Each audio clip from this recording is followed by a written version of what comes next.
Sir, பத்து எரிஞ்சிட்டு இருக்கிற இடத்துக்கு நீங்கள் வந்துருக்கீங்களே, பச்சை தண்ணி இருக்கிற இடத்துக்கு நீங்கள் போனாலே ஏதாவது பற்றிக்கும். நீங்கள் இங்கே வந்துட்டு போறீங்கன்னா பின்னாடி எதுனா அப்படின்னு கேட்டா ஒரு சிரிப்பு சிரிச்சாரு பாருங்க மச்சான் கட்சியில். ஐயோ, அதை பார்த்ததுக்கப்புறம் பாமக நிலைமை அவள் தான் போல அப்படின்னு எல்லாருக்கும் மைண்ட் வாய்ஸ்லேயே கேட்டிருக்கோம். அந்த அளவுக்கு ஒருத்தர் என்ட்ரி குத்து எக்ஸிட் குத்துக்கிறாரு. யார் இவர், எங்கே என்ட்ரி குத்தாரு, எங்கேருந்து எக்ஸிட் ஆனார் பார்த்துருவோம் போங்க. ஐயா குருமூர்த்தி அவர்கள், ஆடிட்டர் குருமூர்த்தி என்று செல்லமாக அழைக்கப்படும் இவர் போகிற இடத்துலலாம் என்ன நடக்கும்னு உங்களுக்கு தெரியும். அரசியலை ஃபாலோ செய்பவர்களுக்கு குருமூர்த்தி அவர் இடத்துக்கு போகிறாருன்னா அந்த இடத்த எவ்வளவு சுபிக்ஷமாக இருக்குன்னு உங்களுக்கெல்லாம் தெரிஞ்சிருக்கும்.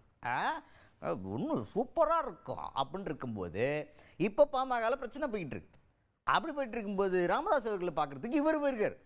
இவர் போனோன்னா நம்ம ஆளுகளுக்கெல்லாம் பதட்டம். ஆகா, குருமூர்த்தி ஐயா வந்துட்டார்ல, அப்போ முடிஞ்சு அப்படின்ற மாதிரி ஒரு பதட்டத்தில் போயிட்டு, சார் என்ன சார் நீங்கள் வந்திருக்கீங்க, 1 மணி நேரத்துக்கு மேலே பேசிக்கிட்டு இருந்திருக்கீங்க போல, 1 மணி நேரம் 2 மணி நேரமாக பேச்சுவார்த்தை போய்கிட்டு இருக்கேன், என்ன பேசுனீங்க, என்னத்துக்கு வந்தீங்க அப்படின்ற மாதிரி கேட்க, அவர் என்னுடைய நல்ல நண்பர், ரொம்ப நாளாக பார்க்கவே இல்லையா, சும்மா வந்து பார்த்துட்டு போகலான்னு வந்தேன் அப்படின்ற மாதிரி ஒரு கருத்தெல்லாம் சொன்னார்.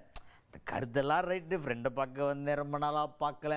சரி சார், இத்தனை மணி நேரமாக பேசிக்கிட்டு இருந்தீங்க, என்ன தான் பேசுனீங்க அப்படின்னு கேட்டால், ரொம்ப நாளாக பார்க்கல இல்லையா, அதனால நிறைய விஷயம் பேசிகிட்டு இருந்தார் அப்படின்ற மாதிரி அவர் நம்மளை கன்வின்ஸ் பண்ணுறதுக்காக நிறைய சொன்னார். அதை கன்வின்ஸ் பண்ணுறதுக்கான பதிலெல்லாம் தாண்டி கடைசியாக அப்படி சைடு போஸ்ட்டில் அப்படின்னு ஒரு சிரிப்பை ஒன்று போட்டார் பாருங்க. அப்போ தான் ரைட், நாளைக்கு இதுக்கான ரிசல்ட் தெரிஞ்சிடும். சூப்பர், வந்தேல் சென்றேல் வென்றேல் அப்படின்ற மாதிரி இருக்குமோ அப்படின்னு ஊருக்குள்ள ஒரு பேச்சு போயிட்டு இருக்கு. சார், திரு ராமதாஸ் அவர்களை சந்திச்சதின் நோக்கம் என்ன சார்?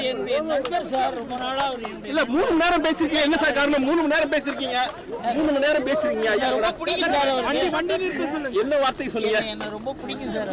நண்பர்கள் முதல் முறையா வந்திருக்கீங்க. நண்பர்கள் பிஜேபியோட கூட்டணி பேச்சுவார்த்தை இருக்குமா சார்? வரல சார், அவங்க நண்பர் சார், நீங்க உள்ள வந்த உடனே அன்புமணி ராமதாஸ் வெளியில போயிட்டாரு, என்ன காரணம், என்ன பேச்சுவார்த்தை நடந்தது? வந்தாருன்னே தெரியாது சார் எனக்கு. சார், என்ன பேசுனீங்க சார்? இங்க வந்ததே எனக்கு தெரியாது சார். என்ன பேச்சுவார்த்தை நடந்தது, எதுக்காக சார் உங்களை கூப்பிட்டாங்க ராமதாஸ்? 3 மணி நேரம் பேசுறது என்ன காரணம்? 3 மணி நேரம் பேசுறது